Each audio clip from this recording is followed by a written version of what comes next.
আজকের রেসিপি হচ্ছে পেঁয়াজ পোস্ত। এখানে সবার প্রথমে আমি কড়াইতে সর্ষের তেল দিয়ে দিয়েছি। এবার দিয়ে দিলাম শুকনো লঙ্কা আর দিয়ে দিয়েছি কালো জিরে। এবার দিয়ে দিয়েছি পেঁয়াজটাকে এখানে ভালোভাবে ভেজে নেব। তারপর দিয়ে দিলাম টমেটো,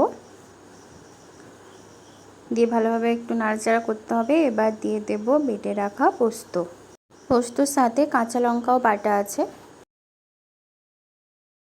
দিয়ে দিচ্ছি হলুদ,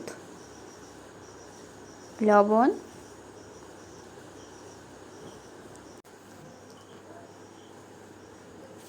এবার আমি এর মধ্যে দিয়ে দিচ্ছি কেটে রাখা কাঁচা লঙ্কা আর দিয়ে দিলাম পোস্ত ধোয়া জল।